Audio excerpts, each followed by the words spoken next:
Trump says Iran to suspend nuclear program won't get funds. The headline. Kate, what mood was the president in when you got him on the phone? Was he as optimistic sounding as this market today? So when I spoke to him for a few minutes this morning on the phone, he did definitely sound optimistic. He was saying that most of the points are finalized for the deal. He said it'll go pretty quickly.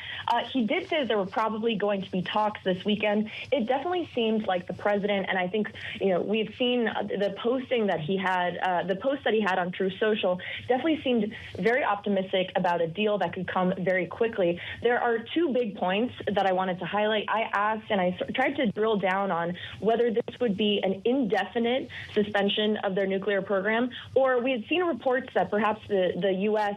had proposed a 20-year suspension, so a temporary suspension that would expire after 20 years, and that Iran had countered with a 5-year. There were all these questions about whether this would be a temporary or indefinite, and the president was very clear. He said, no years, unlimited. He said, I asked him a couple times whether this would be indefinite. He said, no, unlimited. And there also were reports that the president wanted to clear up about whether the U.S. would be releasing billions of dollars in frozen Iranian funds. The president was very adamant that that was not something that he was going to do. I asked him twice about this, whether he was going to release the $20 billion that had been reported on. He said no. And then I asked, are you going to release any funds at all, any of these frozen funds? And he said no. There were a lot of things that we covered in this phone conversation. One other thing I wanted to highlight was that he said he hadn't decided whether J.D. Vance would be leading these talks that he said were probably going to take place this weekend. I thought that was very interesting because Vance, of course,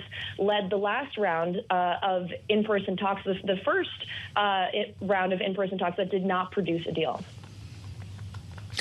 Well, so on this notion of who goes to Pakistan, Kate, it's worth pointing out the president did tell reporters yesterday as he was leaving the White House that he would be willing himself to go to Islamabad if it was for the purpose of inking a deal. If we finally got to the signing point, he didn't indicate to you, did he, that he himself might be making the trip if he really thinks a deal is this close? He did.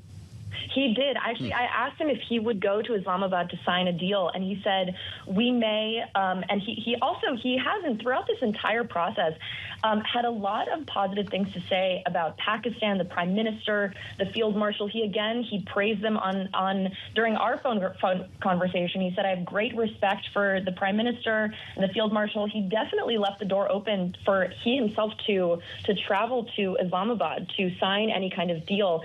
It wasn't my impression that he would be leading any kind of talks. I believe that would be at the lower level. He said we'd be sending a team. He mentioned Jared Kushner and Steve Witkoff, who've been key negotiators throughout this process. And he also praised Vance, but he said he hadn't decided who he was going to send. But the president did again say, after telling reporters yesterday, I asked him if there were any scheduled plans for him to actually go to Pakistan. He said that he may go. He may go himself.